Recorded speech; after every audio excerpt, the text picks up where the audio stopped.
the clarity of a dream.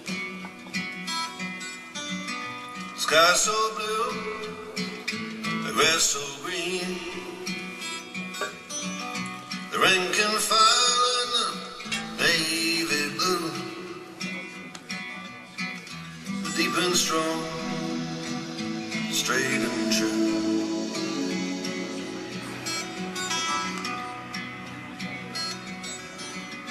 The blue line, they got the given sign. The belts and boots march forward in time. The wood and the leather, club and shield, swept like a wave across the battlefield.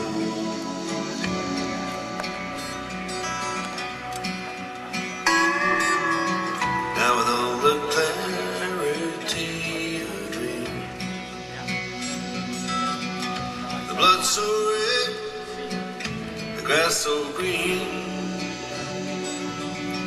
the gleam of spur on the chestnut flame. Cavalry did burst upon the ranks.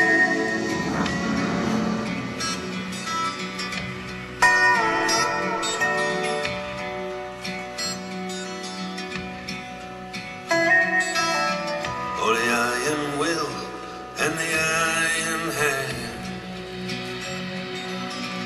in England's green pleasant land.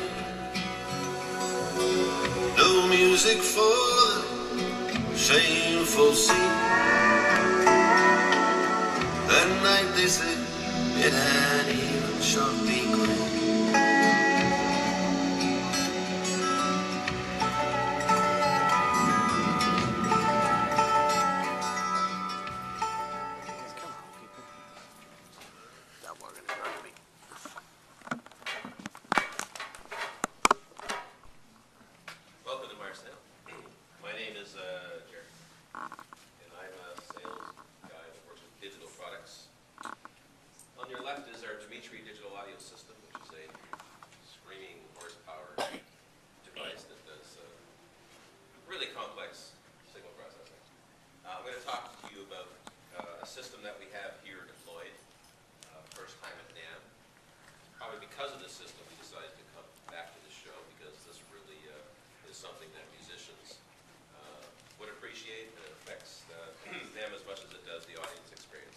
Anybody on the outside back there that aren't on one of these seats, you aren't going to get the full effect. And especially when the lasers and pyro start going off, you won't be hit by any of that stuff. But if you want to experience this, especially when Sarah starts playing, come on inside. So it's kind of cool. So what Constellation is a system we've designed using high-end DSP loudspeakers and pressure probes to change the acoustic of a space. So we work with a architect or acoustician and work in AutoCAD, and we developed a system that completely envelops the space. And that's really important because reverberation is not directional, it's omnidirectional, it comes everywhere. So we're not as much about power and large speakers and that kind of thing. It's really about even coverage and even distribution. So if you look over your head, that's what we have deployed in our demo system here at NAMM. Those are 4-inch ceiling speakers up above you, directional loudspeakers. On the ends of the truss hanging down are more loudspeakers aiming in. We have some subwoofers behind the stage, 10-inch MM10 subs, a couple of those. And we have subwoofers in each of those benches. And we have also some small 4-inch drivers in those benches. What we're missing in a real situation where we would do an installation is what our system does is kind of we create virtual walls, ceilings, and we can deal with the absorption or reflection of those walls. So if this was a real installation, there would be loudspeakers above your heads, laterally and behind us, and But since we're just trying to prove a concept here, financially that would have been not doable. But we think it's cool enough. The system is on right now. If I turn it off, it sounds like this. So this is what this space sounds like. And it's hard for me to talk. I have to, I don't know if you're hearing me. I can't get anything back. I can't get any vibe for it. And I have to speak louder. So I'm sure Sarah will explain that the same kind of effect with the musician playing in a dry environment. It's just not fun. You have to overplay and over-yell, and I'm going to turn it on. I'm not using a microphone, so that's one of the other aspects is these systems have been deployed just to go into places where they have meetings and conferences, and they don't have to use microphones anymore. Anybody in the audience can talk, and I can hear you just as well as you can hear me, and that alleviates people running around with wireless microphones for question and answer periods and stuff like that. But because it's an acoustic system, I can grab a microphone. Hello? And I'll come out of that top speaker. This system is, the Constellation is totally independent of any sound systems. When we speak to people, we don't even talk in regards to sound systems. It's an acoustic system.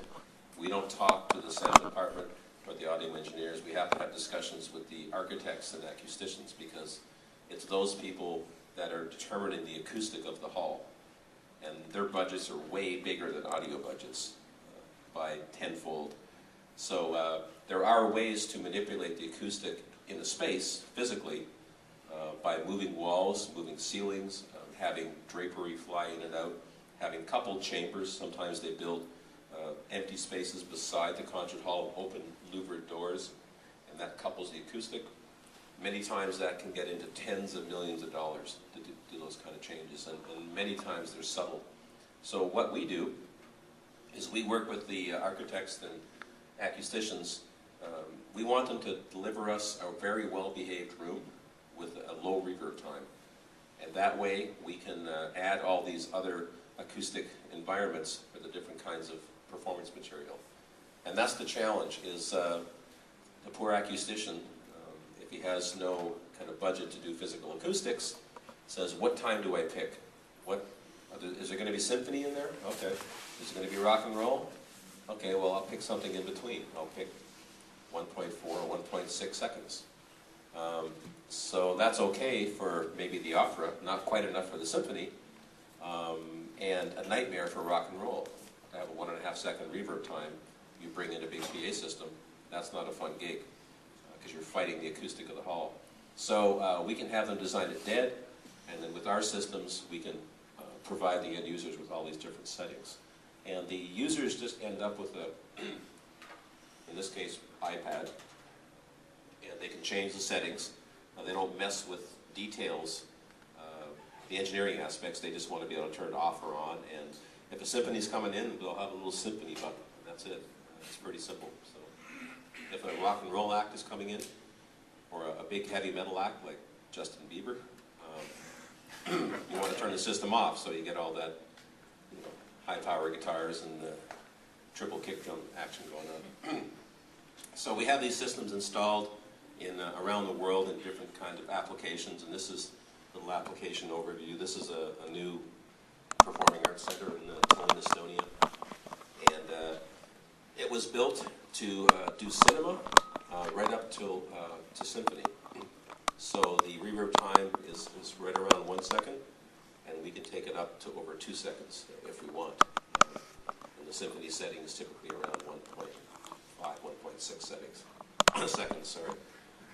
We do installations in planetariums. Have a lot of fun with working with the sound designers to create cool experiences inside the planetariums. A good application is when you have an orchestra that performs on stage at a very nice sounding concert hall, and yet they have to go and rehearse in a very dead sounding rehearsal hall, and not a very pleasant environment for the orchestra. If you look at the face on this guy, he's not a happy camper. And so what we can do, I just noticed I looked up. I never saw it until just now. Man, no, I didn't notice it either. It scared me. Sorry. So what we can do is install a Constellation system, into this rehearsal hall and give them basically the same acoustic that they would be playing and performing on. And we've even had some requests where they want us to get the measurements from Boston Symphony Hall or Avery Fisher or Musikverein or Concertgebouw or whatever and duplicate those settings. I mean, we can't identically duplicate the sound of a space because there's too much physical acoustics going on, but we can get a really close approximation for the orchestras to be able to rehearse in those environments. We also work with Cirque du Soleil and some other creative entities that use this system not only for acoustic purposes but for a creative effect.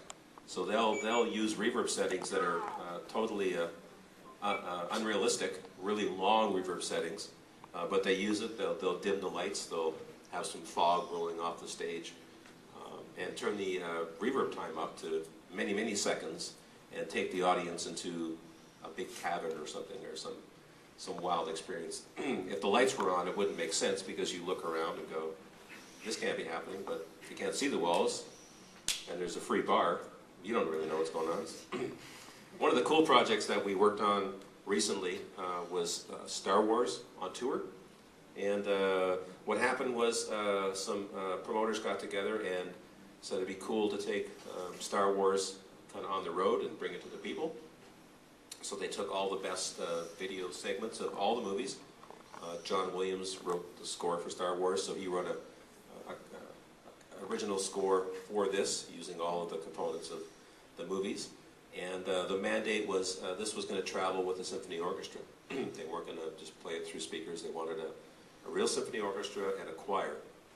So the challenge was to take that symphony and choir and put them in this really nice sounding environment.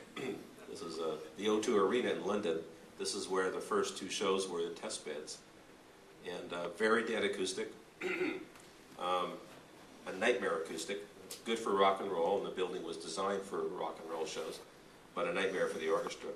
So the original sound designer that was hired well in advance was told that this is going to be a challenging environment for the orchestra, so we need to come up with ways that we can make it pleasant. So he got out his calculator and said 80-piece orchestra, 40-piece choir, 120 in-ear monitors. Pretty simple. And he presented that to the production people, and they said, well, we can consider it. And in reality, these are the seats of the audition monitor engineers who are all in rehab, because nobody would agree to do something like that, 120 individual mixes for a symphony and a choir. So that didn't work. And that's true. Nobody would agree to take that gig. So the next idea, to redeem himself, he said we should put maybe 60 floor wedges amongst the orchestra, and that'll take care of them hearing themselves. So they did a test, and that didn't go very well. There's no room for the orchestra.